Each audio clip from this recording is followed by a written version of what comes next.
जी, बिल्कुल दुरुस्त पकड़े हैं आप ज़ीशान साहब। असल में बात बिल्कुल करनी भी चाहिए और अगर कोई इश्यूज़ वग़ैरह आते हैं तो उनको डिस्कस करने से यही है कि हमें हल मिलते हैं। और सबके जिस तरीके से अपने-अपने एक्सपीरियंस होते हैं तो शेयर करना बिल्कुल बनता है कि आप वो चीज़ जो आप प्रॉब्लम फ़ेस कर रहे हैं वो शेयर करें और जो दूसरे इन सब चीज़ों को देख चुके हैं या इन प्रॉब्लम्स को सॉल्व कर चुके हैं या उनके सामने आ भी रही हैं, तो उनको भी इस चीज़ का हल मिल पाए।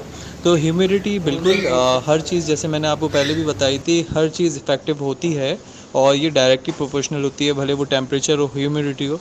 मगर इम्पॉर्टेंट चीज़ ये आती है, देखें ब्रीड तो सभी परिंदे कर रहे हैं ना, ऐसा तो नहीं है ना सिर्फ लव बर्ड को स्पेशली ब्रीड कर रहे हैं। बस बात ये कि लव बर्ड्स ने हमारी अटेंशंस ले लिए, यानी ये कुछ ज़्यादा अहम तरीके से हम इसको बहुत ज़्यादा तरीके से देख रहे हैं और केयर कर रहे हैं, और इन सब चीज़ों की वजह से ना हमने इसको बहुत सेंसिटिव बना दिया। इसकी डाइट प्लान वगैरह जिस तरीके से हम मेंटेन कर रहे होते हैं, इनफैक्ट कि आप अदर बर्ड्स को देखेंगे तो उनके साथ इतनी हम यानी ये कह लो कि इतनी सरदर्दी नहीं पालते जितनी हम लव बर्ड की केयर कर रहे होते हैं। तो हमने कुछ एक्स्ट्रा ऑर्डनरी इसको सेंसिटिव भी कर दिया। अब यही चीज़ है, ब्रीड आपके बजरीगर भी कर रहे हैं, ब्रीड आपके दूसरी जो पिजन है यानी कि फिंच हो गई, डव हो गई, अदरवाइज़ और दूसरे बर्ड्स भी हैं, इनफैक्ट रॉ वगैरह गिरे वो भी ब्रीड कर रहे हैं। मगर ह्यूमिडिटी को आप अगर कंसर्न कर लो बिल्कुल कि हाँ यार ये सब कुछ इसकी वजह से, नहीं।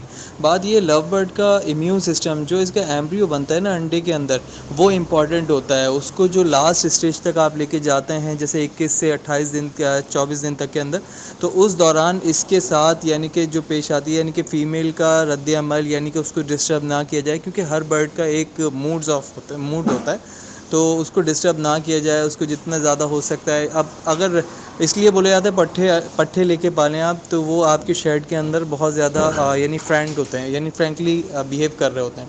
तो आप कोशिश करें कि जैसे मैं न्यू फैंसियर्स को बोलता हूँ कि पट्ठे लेके आप अपने पास खुद डालें और उनके अंदर पेयरिंग करें, वो आपके पास ज़्यादा अच्छा रिज़ल्ट देंगे। और आप देखिएगा भी कि जिनका एक्सपीरियंस रहा है, जिन्होंने अपने पास रखे हैं और पट्ठों से उन्होंने ब्रीड ली है, यानी कि जब बड़े करके एडल्ट, तो उन्होंने अपने पास पेयरिंग करी और उनकी फेवरेट पेयरिंग करके केजेस के साइज़ वगैरह ये सही देने के बाद उन्होंने ब्रीड लिया, तो उनको रिज़ल्ट बनिस्बत उन बर्ड्स के जो उन्होंने एडल्ट परचेज़ किए हों या बाहर से इंपोर्ट किए हों, उनसे बहुत अच्छे रिज़ल्ट मिले।